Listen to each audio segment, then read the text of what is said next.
এদেশে আল্লাহু আকবরের সুরে সূর্য ওঠে, এদেশে আল্লাহু আকবরের সুরে সূর্য ডোবে। এদেশে আল্লাহু আকবরের সুরে সূর্য ওঠে, এদেশে আল্লাহু আকবরের সুরে সূর্য ডোবে। এদেশের মাল্লা মাঝি কিষান মজুর সবার ঠোঁটে শোনো রে লা ইলাহা ইল্লাল্লাহর জিকির ওঠে। এদেশের মাল্লা মাঝি কিষান মজুর সবার ঠোঁটে শোনো রে লা ইলাহা ইল্লাল্লাহর জিকির ওঠে। ইমানের তপ্ত আগুন জ্বলছে সবার বুকে বুকে, ইমানের তপ্ত আগুন জ্বলছে সবার বুকে বুকে। সে আগুন দেশ হতে দেশ দেশান্তরেও জ্বলতে হবে। এদেশে আল্লাহু আকবরের সুরে সূর্য ওঠে, এদেশে আল্লাহু আকবরের সুরে সূর্য ডোবে। এই বাংলাদেশে প্রতিদিন সূর্য উদিত হয় ফজরের আজানের ধ্বনিতে, ঠিক কিনা জোরে বলেন? প্রতিদিন সূর্য অস্তমিত যায় মাগরিবের আজানের ধ্বনিতে, ঠিক কিনা জোরে বলেন? ইমানের তপ্ত আগুন জ্বলছে সবার বুকে বুকে, ঠিক কিনা বলে? কার কার বুকে আগুনটা আছে হাত তুলে তাকবীর দিয়ে সারা দুনিয়াকে দেখিয়ে দে।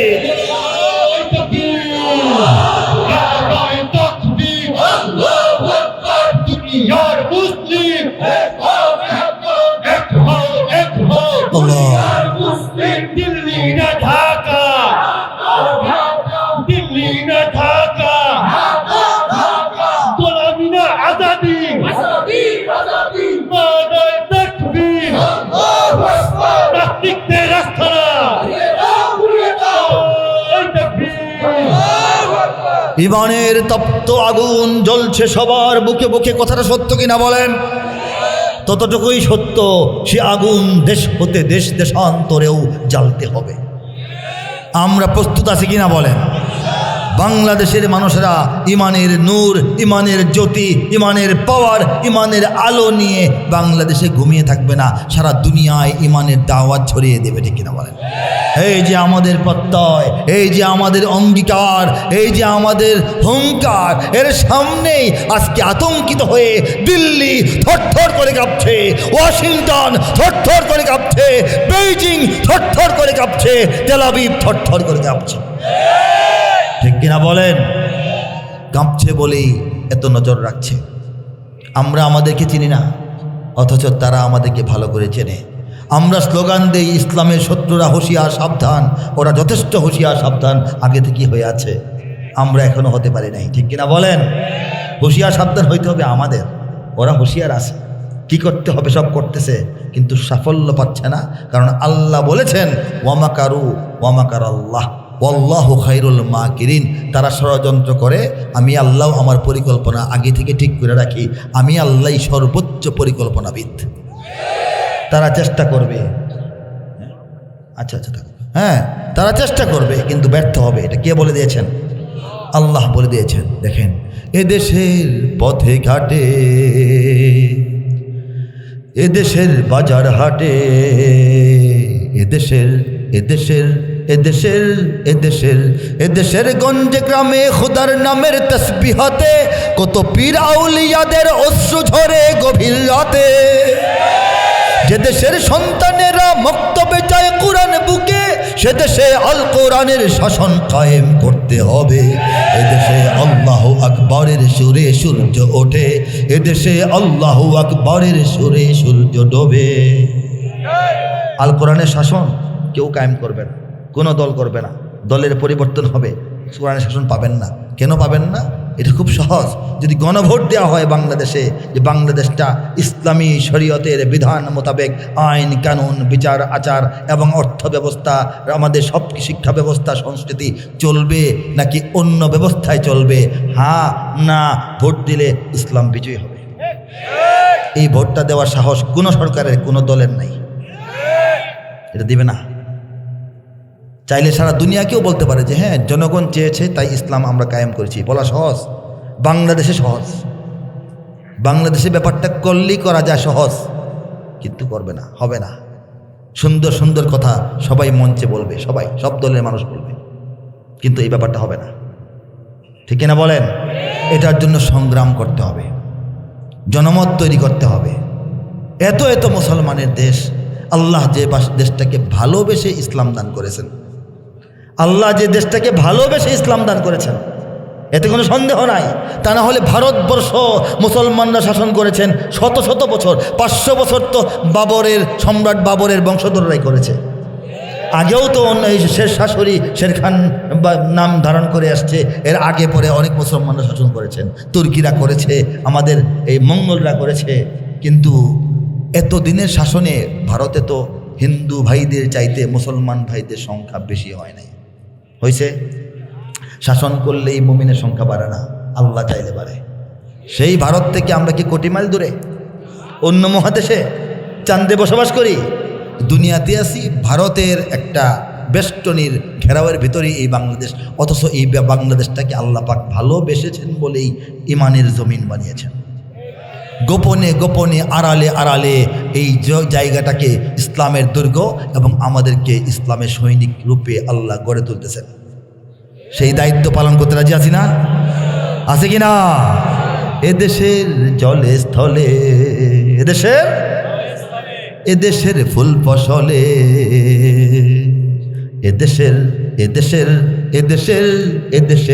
এদেশের সবুজ মাটি, সবুজ ঘাসে, সবুজ বনে, মদিনার সবুজ মিনার ঝলসে ওঠে দুই নয়নে।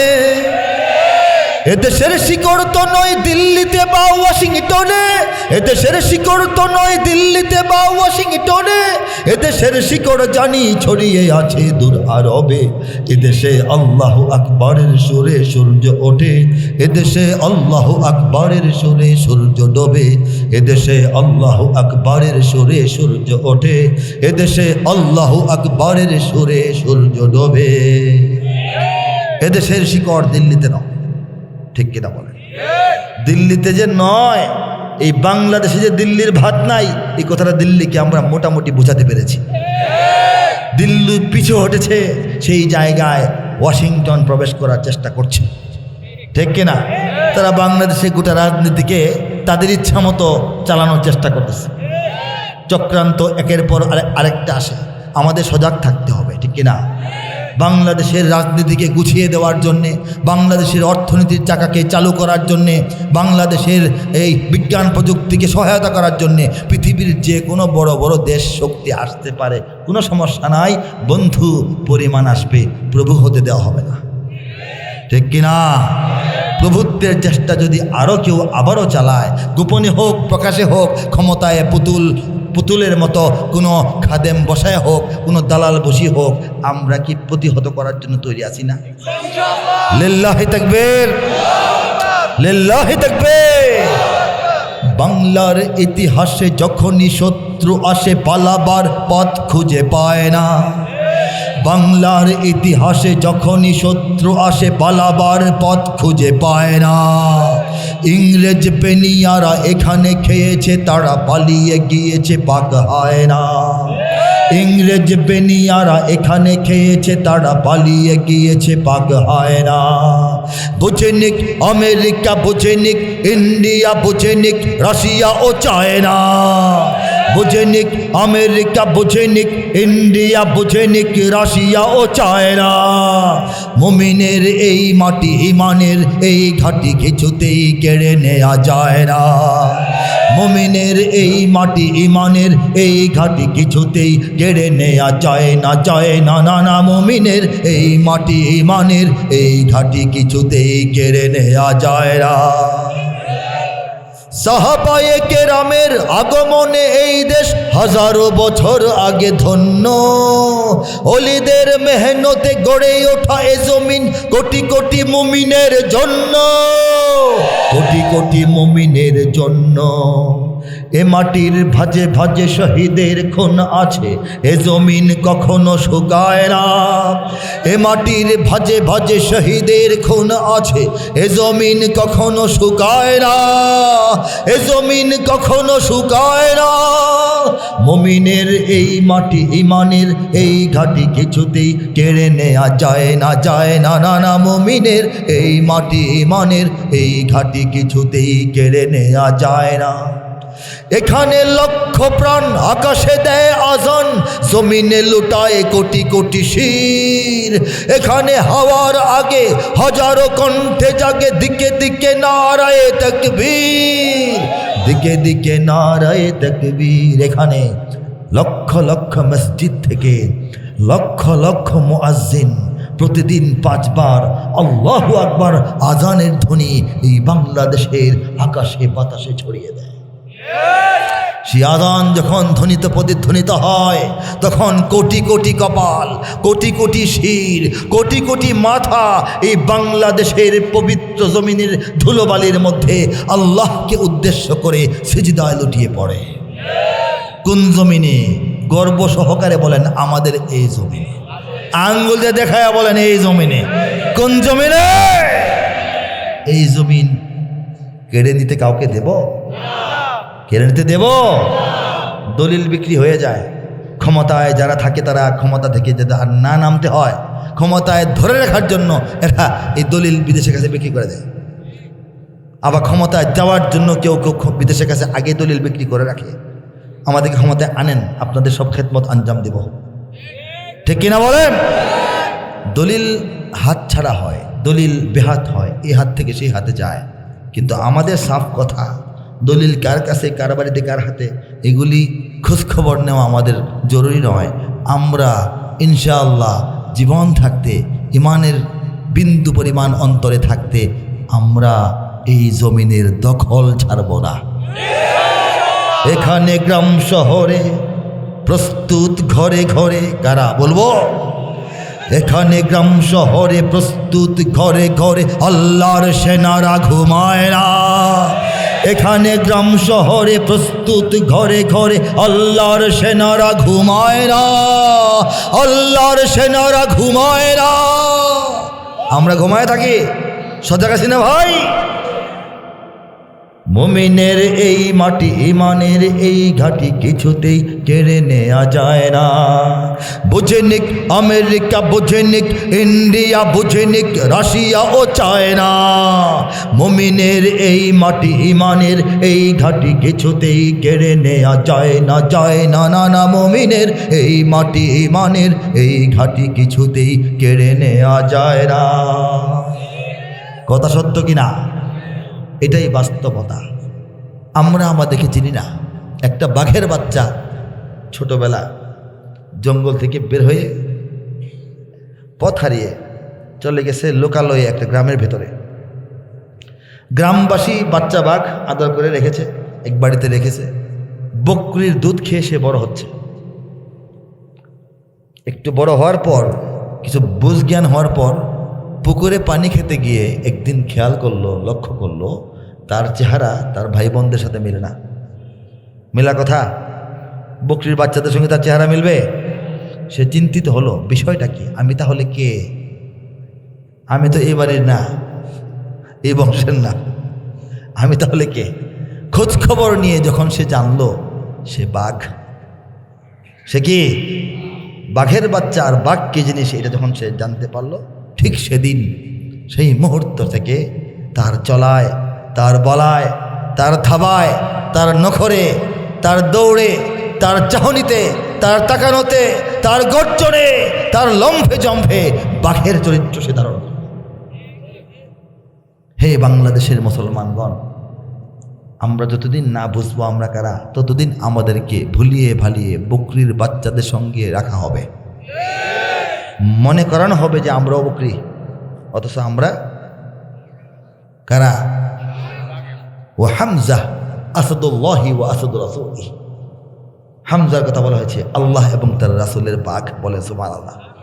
আল্লাহ এবং তার রাসূলের সিংহ হচ্ছেন আমির হামজা, তারই তো আমরা উত্তরসূরি। ঠিক কিনা বলেন? খলিফা ওমর ফারুকের আমরা উত্তরসূরি, আমরা খালিদ বিন ওয়ালিদের উত্তরসূরি। ঠিক কিনা বলেন? সেই উত্তরসূরি আমরা কাদের? এটা আমাদের সন্তানদেরকে ভুলিয়ে রাখার জন্য বকরি বাচ্চা বানা রাখা হয়। অনলাইন দিয়ে, ইন্টারনেট দিয়ে, ফ্রি দিয়ে, মোবাইল দিয়ে, পড়াশোনা মোবাইলের ভিতর ঢুকাইয়া দিয়া আত্মপরিচয় ভুলিয়ে রাখা হয়।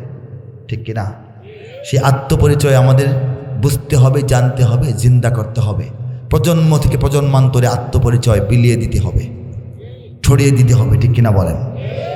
তাহলে আল্লাহ এদেশে ইসলামকে তার জায়গায় কায়েম রাখবেন। রব্বুল আলামিন এতই ভালোবাসেন আমাদেরকে। বাংলাদেশের বুকে পৃথিবীতে 200 কোটি মুসলমান, এর 10 ভাগের 1 ভাগ হচ্ছে 20 কোটি। 20 কোটি মুসলমানই আল্লাহ পাক বাংলাদেশে দান করছে। বর্তমান বিশ্বে 20 কোটি মুসলমান বাংলাদেশে। নতুন করে হিসাব করেন, বের হবে। হ্যাঁ, জনশুমারি হয়েছিল, আদমশুমারি আগে হইতো, আবারও আদমশুমারি হবে। দেখবেন 20 কোটি মুসলমান বাংলাদেশে পাওয়া যাবে। ঠিক কিনা বলেন? দুনিয়া থেকে মাত্র 10টা মুসলিম দেশ, 57টা মুসলিম দেশ OIC-ভুক্ত হয়ে আছে, সমিতি কমিটি পরিষদের মতো একসঙ্গে আছে। এর বাইরেও মুসলিম দেশ আছে, অমুসলিম দেশেও তো অনেক মুসলিম আছে। সেই হিসাবে বাংলাদেশে তো আরও অনেক কম, ভাগে কম পড়ার কথা। কিন্তু আল্লাহ পাক এই সাগর পাড়ের দেশ, এই বন জঙ্গলের দেশ, এই পোকামাকড়ের দেশ, এই গরিব মানুষের দেশ, এই অশিক্ষিত মানুষের দেশ, এই পেক্কাদা মাটির দেশটাকে এতই পছন্দ করেছেন, ইমানের ঘাঁটি বানিয়ে ফেলেছেন। আমাদেরকে শুধু মুসলিম উম্মার, সারা বিশ্বের মুসলমানদের খেদমতে শুধু না, নেতৃত্বেও আল্লাহ পাক ব্যবহার করছেন। পৃথিবীতে 100, 150, 200 দেশের মধ্যে কোরআনের হিফজের প্রতিযোগিতায় বাংলাদেশের সন্তানরা 1 নম্বর হয়। কে বানান? কার দান? কোরআন যেখানে নাজিল হয়েছে, কোরআন যেখানে সবচেয়ে সুন্দরভাবে পাঠ করা হয়েছে, কোরআন যেখানে এতকাল হেফাজত হয়ে এসছে, সেখানে নয়। আল্লাহ পাক এই আল্লাহর মহব্বতের বাংলার মাটি থেকে কোরআনের হেফাজতকারীকে 1 নম্বর বানান। আমাদের বাচ্চারা মাদ্রাসায় পড়ে, সকালবেলা আলু ভর্তা আর ডাল দিয়া ভাত খায়া খায়া হাফেজ হইয়া দুনিয়ার 1 নম্বর জায়গায় বাইতুল্লাহর চত্বরে গিয়া প্রতিযোগিতায় 1 নম্বর হয়ে আসে। কার ইচ্ছা? কার দান? দেখেন, গোটা বিশ্বে দাওয়াত এবং তাবলীগের যে মিশন, সমস্ত নবীদের যে মিশন ছিল, সেই মিশন চলমান, বিশ্বের মিশন, সেই মিশনের সবচাইতে বড় জামায়াত ইজতিমা এটা বাংলাদেশের রাজধানীর বুক চিরে বয়ে যাওয়া তুরাগ নদীর পাড়ে অনুষ্ঠিত হয়। আপনারা মনে করেন না দুনিয়ার সব দেশে দেশে মনে হয় 10টা 20টা মনে হয়, একটা বোধহয় বাংলাদেশে হয়, এটা মনে করবেন না। একমাত্র বাংলাদেশে সবচেয়ে বড় বিশ্ব ইজতিমা হয়। বলেন সুবহানাল্লাহ। আরবের মাটিতে হয় না, জর্দানে হয় না, কুয়েতে হয় না, কাতারে হয় না, বাহরাইনে হয় না, সৌদি আরবে হয় না, আরব আমিরাতে হয় না, কোথাও হয় না, বাংলার জমিনে হয়। ঠিক কিনা বলেন? এরপর দেখেন, এত এত মাহফিল পৃথিবীর অন্য কোনো জমিনে নাই। শীতকালে 3-4 মাসে হাজার হাজার মাহফিল পৃথিবীর অন্য কোনো দেশেই নাই, কোনো দেশে নাই। কে দান করছেন? কে দান করেছেন? কাবাঘর যে গিলাফ দিয়ে ঢেকে রাখা হয়, সেই কালো গিলাফের গায়ে সোনালি হরফে যে আল্লাহর কালামের কিছু অংশ লিখে রাখা হয়, সেই সোনালি কাজটা তো পরে করা হয়। প্রথম যিনি আর্ট করেন, যিনি ক্যালিগ্রাফিটা করেন, যিনি ডিজাইনটা ওঠান, যিনি এঁকে দেন, সেই মানুষটা হচ্ছেন বাংলাদেশের চট্টগ্রামের মৌলানা মুখতার আহমদ নামে আমাদের এক দিনী ভাই। আমাদের সবার জানাও নাই, আমাদের সবার জানাও নাই, অথচ কাবার গিলাফের নকশা কার করা? বাংলাদেশের এক গরিব মায়ের ছেলের করা। বলেন সুবহানাল্লাহ। এই দেশে ইসলাম থাকবে কি অন্য কিছু থাকবে? যদি থাকে তাহলে কি থাকবে?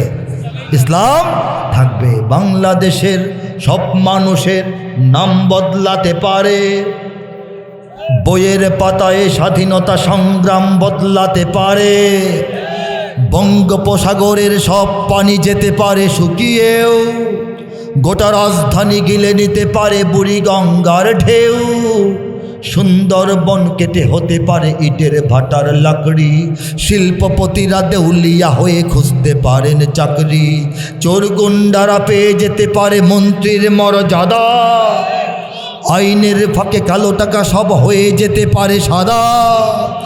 অনেকেই বলে এই দেশ নাকি হুজুগে জাতির দেশ, দফায় দফায় বদলায় এর রংঢং পরিবেশ, তাই বলে ইসলাম তো এ দেশে হুজুগে হবে না শেষ, হুজুগে হবে না শেষ। ইসলাম এ মাটির পরতে পরতে জনপদে ঘরে ঘরে, ইসলাম এ জাতির 90% মানুষের অন্তরে, ইসলাম নিয়ে কেউ ছিনিমিনি খেলে এমন শক্তি নেই, আর কিছু থাক না থাক এ দেশে ইসলাম থাক থাকবে, সব কিছু বদলে যাক এদেশে ইসলাম থাকবে, আর কিছু থাক না থাক এদেশে ইসলাম থাকবে। কে রাখবেন? কে রাখবেন? দেখেন 2010-এ লেখা, 14 বছর আগে, তাই না? আজকে লেখা না, 1 বছরের মধ্যে লেখা না, 14 বছর আগে লেখা। আর কিছু থাক না থাক এদেশে ইসলাম থাকবে। পরিবর্তন হইতে পারে, কত কিছুর পরিবর্তন হয়ে যায়।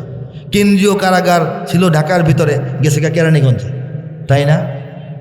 গণভবনে আগে প্রধান নির্বাহী থাকতেন, হাঁস মুরগি পালতেন, শাক কচুর শাক করতেন, বতুয়া শাক করতেন, মাছ টাছ ধরতেন, ঠিক না? এখন যিনি প্রধান নির্বাহী দেশ চালাচ্ছেন তিনি কি গণভবনে থাকেন? থাকেন আর একটা জায়গা, তাই না? এইগুলি চেঞ্জ হতে পারে। জাতীয় পতাকা পরিবর্তন হয়, জাতীয় সঙ্গীত পরিবর্তন হয়, সংবিধান তো পরিবর্তন হইতে হইতে এখন বলে যান বাসা আর কত, ঠিক না? জনগণ যদি চায়, ভোট দিয়ে চাইলেও হয়, বিপ্লবের মাধ্যমে হয়, আল্লাহ চাইলে তো হবেই। কিন্তু বাংলাদেশে যত যা কিছুই হোক ইসলাম থাকবে, ঠিক কিনা?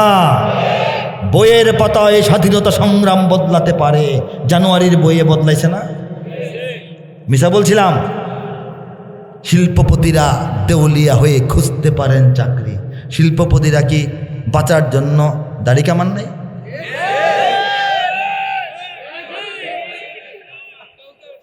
হাসেন কেন? আপনারা বলেন, একটা মাসআলা জিজ্ঞেস করি, দাড়ি রাখা কি জান বাঁচানো কি?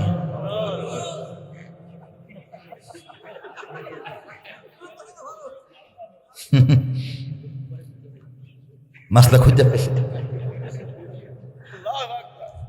বেকল মনে করেন না, আকলমন্দ, তারা আকলমন্দ, ঠিক আছে?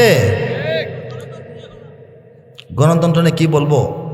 গণতন্ত্র বা গাইব গণতন্ত্রের প্রশ্ন যেহেতু আসছে, 1 মিনিট বলি। গণতন্ত্র একটা পশ্চিমা গণতন্ত্র আর একটা ইসলামী গণতন্ত্র। পশ্চিমা গণতন্ত্র, ইসলামী গণতন্ত্রকে গণতন্ত্র বলে না, বলা হয় গণ অধিকার, জনগণের অধিকার। তন্ত্র কি? আইন, কানুন, ইজম, মতবাদ। এটা জনগণ বললেই হবে কেন? বাংলাদেশে সব জনগণ চাইছে যে মদ খাওয়া হালাল হোক, এটা কি হালাল হয়ে যাবে? তাহলে জনগণ বললেই হইতে হবে, এটা তো ইসলামের কথা না। হ্যাঁ, আপনার 10 জন সন্তান সবাই মিলে বলছে, আব্বা বাড়ি বেচা দেই, কি করবো? বাড়ি বেচা বাণিজ্য মেলে গিয়ে কেনাকাটা করবো, আপনি দিবেন? পাস তো ওরা করছে, আপনি তো একলা, ভোট তো 10টা ওদিকে। ভোট বেশি হইলে কি সিদ্ধান্ত সঠিক? খারাপ মানুষের এলাকায় খারাপের পক্ষে ভোট দিবে, চোরেরা চুরির পক্ষে ভোট দিবে, ঠিক কিনা? গণতন্ত্রে মানুষের মাথার গণনা করা হয়। কি করা হয়? মানুষের মাথা গণে, 10টা না 12টা, 40টা, 41টা, কোন দিকে বেশি, ঠিক কিনা? ইসলাম মানুষের মাথার ওজন করে। পার্থক্যটা বুঝাইতে পারছি? গণতন্ত্রে মানুষের মাথা গণনা করা হয়, এদিকে কয় হালি, ওদিকে কয় হালি, কয় শ। আর দুধ, ঘি, মধু যেভাবে মাপা হয় ওজন করে, ইসলাম এইভাবে মানুষের মাথাকে ওজন করে। 1 কোটি মানুষের মাথা, তাদের ওজন হইতে পারে 10টা মানুষের মাথা, হতে পারে না? আলেম, ওলামা, শিক্ষক, অধ্যাপক, জ্ঞানী, গুণী, চিন্তক, ভালো বুদ্ধিজীবী, এরকম যদি 10 জন আমারে ভোট দেয়, আর কিছু চোর বাটপার আপনারে ভোট দেয় 11 জন, আপনি পাস করবেন না? এটা কি ভালো হয়েছে দেশের জন্য? গণতন্ত্র তো এটাই করে। এতগুলি ভালো মানুষের ভোটের দাম নাই, আর 11টা ভোটের দাম কেন? এর মধ্যে 2-4 জন এমনি বাটপার চোর ভোট দিছে চুরির সুবিধার্থে, কিছু আছে মূর্খ বোকা মানুষ, সরল মানুষ, একটা কাপড় দিলেই ভোট দিয়া দেয়, একটা লুঙ্গি দিলেই ভোট দিয়া দেয়, একটা বিড়ি খাওয়াইলেই ভোট দিয়া দেয়, এক কাপ চা খাওয়াইলে ভোট দিয়া দেয়, লোক আছে না? এই ব্যক্তিগুলি কি দেশের ভালো মন্দ চিন্তা করে ভোট দিছে? আর যিনি চিন্তা করে বাংলাদেশটা কোথায়, চারদিকে কোন কোন দেশ, এই দেশের অবস্থা কি, এই দেশের ব্যবস্থা কি, অর্থ ব্যবস্থা কি হইলে ভালো হবে, রাজনীতি কোন পথে চললে ভালো হবে, আন্তর্জাতিক দুনিয়ার হাতে বাংলাদেশ কিভাবে চলবে, এই কাজটা কে পারবে, তাকে তিনি ভোটটা দিচ্ছেন। আর একজন একটা বিড়ি খায় ভোটটা দিছে, সমান হতে পারে? সমান হতে পারে? গণতন্ত্রে সব সমান, এগুলি গণতন্ত্রে ভুল। এগুলি গণতন্ত্রের যে কেউ প্রার্থী হতে পারে, হাজার হাজার মামলা খাওয়া লোক, খারাপ লোক প্রার্থী হয়ে যাবে। যে কোনো ব্যক্তি প্রার্থী হয়ে যাওয়াও কিন্তু একটা দেশের জন্য কল্যাণকর না, এটাও গণতন্ত্রে ভুল, ঠিক কিনা? আরেকটা বিষয় বলি, ধরেন 4 জন প্রার্থী একটা এলাকায়, একজন আলেমে দ্বীন, একজন বিশ্ববিদ্যালয়ের শিক্ষক, একজন প্রকৌশলী, আরেকজন মন্দ লোক থাকতে পারে না? প্রার্থী তো সবাই হইতে পারে, লুটেরা চাঁদাবাজ লোক হইতে পারে না? এই 4 জন লোক দাঁড়াইলো, একজন খারাপ, 3 জনই কিন্তু ভালো। 3 জনই কি? বিভিন্ন পেশার, কিন্তু 3 জনই কি? ভদ্রলোক, সৎলোক। 100 ভোট, ইঞ্জিনিয়ার সাহেব পাইলেন 25 ভোট, অধ্যাপক সাহেব পাইলেন 25 ভোট, মৌলানা সাহেব পাইলেন 24 ভোট। ধরেন একটা কম পাইলেন, আর মন্দ লোকটা পাইল 26 ভোট। কে পাশ করছে? কে বেশি পাইছে? 25, 25, 24, সে পাইছে 26। কে পাশ করছে? 5 বছরের জন্য ক্ষমতায় কে গেছে? মন্দ লোক। মন্দ লোক ভোট পাইছে কয়টা? পাইছে না কয়টা? সে পায় নাই কয়টা ভোট? হিসাব করেন তো। 74টা ভোট সে পায় নাই। একটা এলাকার 74 জন লোক তাকে পছন্দ করে নাই। 26টা ভোট পাইয়া সে 5 বছরের জন্য আপনার উপরে লাঠি ঘোরাবে। এগুলি গণতন্ত্রের ভুল। ব্যাখ্যা করলে আরো লম্বা, সেই ব্যাখ্যায় যাব না, ঠিক না? ইসলাম কি জিনিস সেটা ব্যাখ্যা করবেন, অন্য বক্তারা অন্যদিন করবেন, সেদিকে গেলাম না। কোন সঙ্গীত শুনতে যাচ্ছিলেন বলেন? ইঞ্চি ইঞ্চি মাটি সোনার চাইতে খাটি, নগদ রক্ত দিয়ে কেনা, শত্রু বাহানাদার একটি কণাও তার কেড়ে নিতে কেউ পারবে না। রঙের তুলিতে আঁকা সবুজের ছায়া ঢাকা, সুজলা সুফলা পরিপাটি, লক্ষ শহীদ গাজী রেখেছে জীবন বাজি, করেছে স্বাধীন এই মাটি। বাংলাদেশ আমার, তোমার বাংলাদেশ সবার প্রাণ, ধন্য ধন্য আমি সবার চাইতে দামি বাংলা মাটির সন্তান। বাংলাদেশ আমার বাংলাদেশ, তোমার বাংলাদেশ খোদার দান, সোনার জন্মভূমি তোমার জন্যে আমি জীবন দিয়েছি কোরবান। তৈরি আছি কিনা আমরা? চারিদিকে দুশ্মন, ভেঙো না মন, সাহস জমিয়ে রাখো বুকে, ইমান জিন্দা করে জিহাদের হুঙ্কারে পরাজিত করো শত্রুকে। চারিদিকে গাদ্দার ভিনদেশি তাবেদার, সজাগ দৃষ্টি রাখো সবে, সকল মির্জাফর বিদেশি গোলাম চর, রুখতে তাদের আজ হবে। বাংলাদেশ আমার, তোমার বাংলাদেশ খোদার দান, সোনার জন্মভূমি তোমার জন্যে আমি জীবন দিয়েছি কোরবান। ঠিক কিনা বলেন? তৈরি আছি কারা আমরা বলেন? লিল্লাহি তাকবীর, লিল্লাহি তাকবীর, লিল্লাহি তাকবীর। ব্যক্তিগতভাবে আমি মহিব খান কোনো রাজনৈতিক দলের সদস্য না, সাধারণ দলেরও না, কোনো ইসলামী দলেরও না। জেনে রাখা ভালো আপনাদের। জামাত ইসলামী তো অবশ্যই না, অন্য যে ইসলামী দলগুলির নাম শোনেন কোনোটারই আমি সদস্য না, কোনো ইসলামী দল বা অন্য দলের সদস্য না। আমি ইসলামের পক্ষে কথা বলি, সঙ্গীত, কবিতা, প্রচারণা যেন সমস্ত ইসলামপন্থীদের উপকার হয়। ঠিক কিনা বলেন? দলীয় কোনো বিবেচনায় আমাকে দেখবেন না। আমাকে বাংলাদেশের ইসলামী বড় বড় দলগুলির যারা নেতা ছিলেন, শেখুল হাদিস আল্লামা আজিজুল হক রহমতুল্লাহি আলাই বৃদ্ধ ছিলেন তখন, আমি একান্ত তরুণ, 2001-2-3 সময়টা। হজরত মুফতি ফজলুল হক আমিনী চিনেন না? রহমতুল্লাহি আলাই, হজরত সৈয়দ ফজলুল হক রহমতুল্লাহি আলাই, পীর সাহেব, মরহুম পীর সাহেব চরমুনাই, তাদের সঙ্গে আমার দেখা সাক্ষাৎ, কথাবার্তা, আলাপ আলোচনা হয়েছে তরুণ বয়সে, কিন্তু অধিক মহব্বত করতেন। চরমুনাই পীর সাহেব আমাকে ওনার বাড়িতে ব্যক্তিগত দাওয়াত করছিলেন, মাহফিল ছাড়া এমনি। ওখানে গিয়া বর্তমান পীর সাহেব যিনি আছেন সৈয়দ রেজাউল করিম, তাই না? হ্যাঁ, দামাত বারাকাতুহুম, তিনি তখন ওখানকার সম্ভবত চেয়ারম্যান এলাকার, হ্যাঁ, তিনি আমাকে নিয়ে বেড়াইছিলেন। ওনাদের দাদার কবর, মসজিদ, 2টা মাদ্রাসা, মাঠ, ঘোড়ার বাচ্চা ছিল মাঠের মধ্যে, ঘোড়া পালা হইতো, ঠিক আছে। বড় হুজুর যিনি দুনিয়াতে নাই, উনি বলছিলেন যে খান সাহেব কি একটা ঘোড়ার বাচ্চা নিব কিনা জিজ্ঞেস করো, হাদিয়া। আমি বলছি ঢাকা শহর নিয়ে ঘোড়ার বাচ্চা নিয়ে কী করবো? সুসম্পর্ক।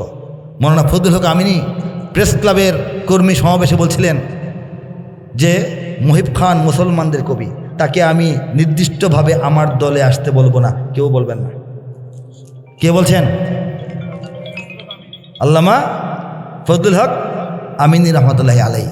ঠিক তদ্রুপ শেখুল হাদিস আল্লামা আজিজুল হক রহমতুল্লাহ আলাইহি, তিনি তার মাদ্রাসায় মোহাম্মদপুরের সামনে যে 7 গম্বুজ মসজিদওয়ালা মাদ্রাসা রহমানিয়া আসলটা, ওইটার 4 তলার মধ্যে পরীক্ষার হল মনে হয়, এটা মিলনায়তন, সেখানে তিনি একটা মাহফিল করেছিলেন। তখনকার স্থানীয় এমপি এবং 2 জন মন্ত্রী ওনার সঙ্গে বসা। 2001-এর পরে তিনিও তখন ক্ষমতার অংশীদার, 4 দলের এক দল, ঠিক না? হ্যাঁ, ডক্টর মঈন খান ওনার সঙ্গে বসা, এমপি মাহবুবুর রহমান সাহেব ওই অঞ্চলে বসা, তাদেরকে নিয়ে একটা 3 সিটের সোফায় এই 3 জন বসছেন। 3 সিটের সোফায়, লম্বা থাকে না সোফা, বসছেন। একটা ছোট্ট মঞ্চ, 4 ফিট 4 ফিট হবে, ছোট্ট একটা মঞ্চ। এখানে এসার পর থেকে রাত 10:30 11টা পর্যন্ত আমি ইসলামী গজল গিয়েছি।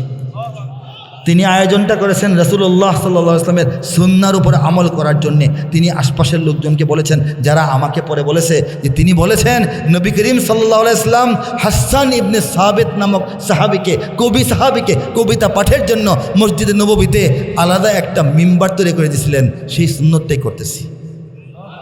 কাজেই আমি কোনো ইসলামী দলের সাথে নির্দিষ্টভাবে সদস্য না হয়ে আমার মতো কাজ করতেছি। কেন বললাম? কোনো রাজনৈতিক দলের সদস্য না হওয়া সত্ত্বেও এবং জন্ম থেকে আজ পর্যন্ত কোনো একটা মামলার আসামি না হওয়া সত্ত্বেও, কিছু ভাসমান মামলা হয় না একসাথে দিয়ে দেয় অনেকের নাম, ওই জায়গা তো আমার নাম যায় নাই, কোথাও কোনো মামলা নাই। এরপরও বিগত আমলে এই মাদারীপুরের একটা মাহফিলে আমি এসে বসেছিলাম, মঞ্চে উঠতে দেওয়া হয় নাই। আপনাদের অনেকে জানা আছে, অনেকে জানা নাই, ঠিক না বলেন? আর এই রকমের দ্বিতীয় একটা ঘটনা বাংলাদেশে কোথাও হয় নাই, বাংলাদেশে কোথাও হয় নাই। এই জন্য এত লম্বা কথা বললাম। আল্লাহ পাক আপনাদের সঙ্গে সাক্ষাৎ করিয়েছেন, আরও হবে। আর কি শুনতে চান বলেন? হ্যাঁ, আচ্ছা আচ্ছা, আস্তে আস্তে একটু শোনাচ্ছি। আমি এই পর্যায়ে আল কোরআনের কাব্যানুবাদ থেকে কিছু অংশ শোনাচ্ছি ইনশাআল্লাহ। আল কোরআনের কাব্যানুবাদ এটি একটি গ্রন্থ। এই গ্রন্থটি হচ্ছে পবিত্র কোরআনের শুরু থেকে শেষ পর্যন্ত 6000-এর অধিক আয়াতের কবিতার মাধ্যমে অনুবাদ। বলেন সুবহানাল্লাহ। কোরআনের বয়স 1500 বছর। দুনিয়াতে কোরআন নাজিলের আগে, কত আগে কোরআন ছিল? আল্লাহই বলেছেন বাল হুয়া কুরআনুম মাজিদ ফি লাওহিম মাহফুজ। এই কোরআনকে আল্লাহ পাক কোনো কিছু সৃষ্টি করার আরও 50,000 বছর আগেই লিখে রাখছেন, কিন্তু দুনিয়াতে আসছে 1500 বছর ধরে, ঠিক কিনা ভাই? এই 1500 বছরের কোরআনের ইতিহাসে পৃথিবীর অনেক দেশে অনেক ভাষায় কোরআনের তর্জমা এবং তাফসীর রচিত হয়েছে, বলি আলহামদুলিল্লাহ। কিন্তু কাব্যানুবাদ বিষয়টা ব্যতিক্রম, বিষয়টা বিরল, বিষয়টা জটিল, বিষয়টা কঠিন, বিষয়টা অস্বাভাবিক, বিষয়টা অসাধারণ, এটাকে বলা হয় অচিন্তনীয়, অভাবনীয়, অসম্ভব প্রায় একটা বিষয়। কিন্তু আল্লাহ চাইলে সম্ভব। আল্লাহ চেয়েছেন, তার এক নগণ্য বান্দার হাত দিয়া পুরো কোরআনের তর্জমা কবিতায় করিয়েছেন। কেন কঠিন? এত কঠিন কেন বললাম? আমি করলাম এই জন্য নয়, আল্লাহ করিয়েছেন এই জন্য হয়েছে, আমি তো করতে পারার কথা না। কিন্তু কেন বললাম? এটা করতে গেলে কাব্যমান ঠিক থাকতে হবে, ভাষার মান ঠিক থাকতে হবে, সাহিত্যের মান ঠিক থাকতে হবে, নাহু সরফ ঠিক থাকতে হবে, ফাসাহাত বালাগাত অক্ষুণ্ণ থাকতে হবে, আল্লাহর কালামের শুদ্ধতা, বরত্ব, গুরুত্ব, মহত্ব, তাৎপর্য, উচ্চতা, গভীরতা, বিস্তৃতি, লালিত্য, সাহিত্য, সৌন্দর্য, এটার যে কাব্য, এটার যে ছন্দ, এটার যে আভিজাত্য রক্ষা করে লিখতে হবে। শুরু থেকে শেষ পর্যন্ত ধারাবাহিক হতে হবে। প্রত্যেকটা আয়াতের তাৎপর্যপূর্ণ এবং পরিচ্ছন্ন ঝকঝকে অনুবাদ হইতে হবে। এই জন্য কাজটা কঠিন। আল্লাহ পাক সব কিছুর সামঞ্জস্য রেখে কাজটা করিয়েছেন। আমি একটা পৃষ্ঠা শোনাবো। আউযু বিল্লাহি মিনাশ শাইতানির রাজীম। বিসমিল্লাহির রহমানির রহিম। বিতাড়িত শয়তান থেকে চাই আল্লাহর আশ্রয়। বিতাড়িত শয়তান থেকে চাই আল্লাহর আশ্রয়। আল্লাহর নামে যিনি দয়াবান পরম করুণাময়। সূরা রহমানের শেষাংশ শোনাচ্ছি। كأنهن الياقوت والمرجان فبأي آلاء ربكما تكذبان هل جزاء الإحسان إلا الإحسان فبأي آلاء ربكما تكذبان ومن دونهما جنتان فبأي آلاء ربكما تكذبان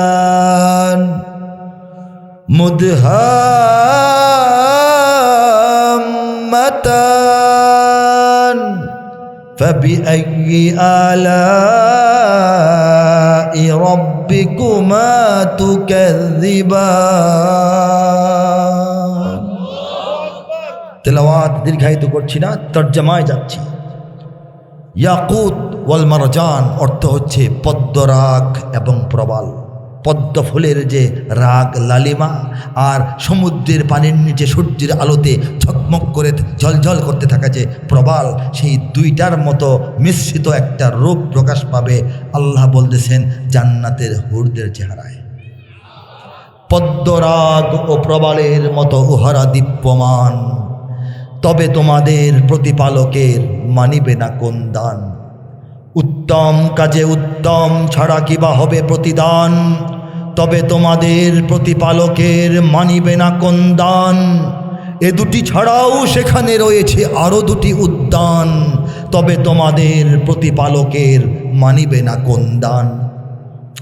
উদ্যান দুটি কৃষ্ণাভ ঘন সবুজ দৃশ্যমান, তবে তোমাদের প্রতিপালকের মানিবে না কোন দান। দুটি উদ্যানে রবে চঞ্চলা ঝরনা প্রবহমান, তবে তোমাদের প্রতিপালকের মানিবে না কোন দান। ফাবিআইয়ি আলাই রব্বিকুমা তুকাজ্জিবান।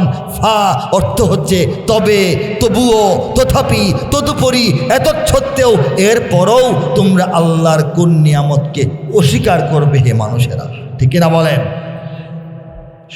তাতে ফলমূল খেজুর আনার থাকিবে বিদ্যমান। আল্লাহ বলেন ফিহিমা ফাকিহাতুন ওয়া নাখলুন ওয়া রুম্মান। বলেন সুবহানাল্লাহ। তাতে ফলমূল খেজুর আনার থাকিবে বিদ্যমান, তবে তোমাদের প্রতিপালকের মানিবে না কোন দান। সুশীলা রূপসী রমণী কুলের সেখানে অবস্থান, তবে তোমাদের প্রতিপালকের মানিবে না কোন দান।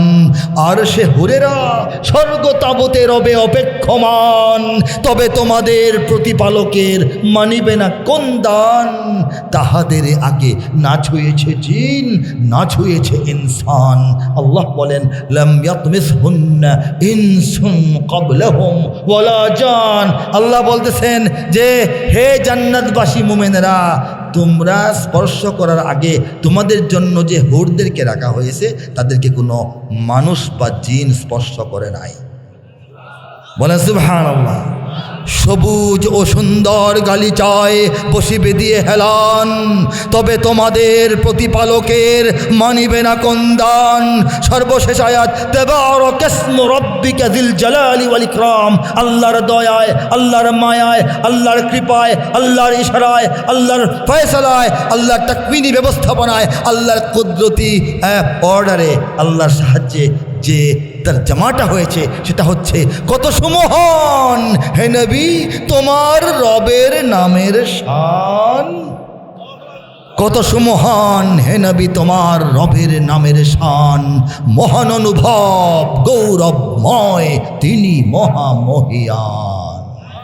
এই ভাষায়, এই তালে, এই মিলে, এই কাব্যে, এই ধাঁচে, এই রকমে, এই ডিজাইনে, এই প্যাটার্নে, এই রকমে আল্লাহ পাক পূর্ণ কোরআনের শুরু থেকে শেষ পর্যন্ত ৬,০০০-এর অধিক আয়াত, ছোট আয়াত, বড় আয়াত, লম্বা আয়াত, খাটো আয়াত, সরল সহজ জটিল কঠিন সমস্ত আয়াতের তর্জমা পানির মতো সুন্দর কবিতায় যেভাবে শোনাইলাম এভাবে করিয়ে শেষ করাইছেন মাত্র ২৪০ দিনের মেহনতে।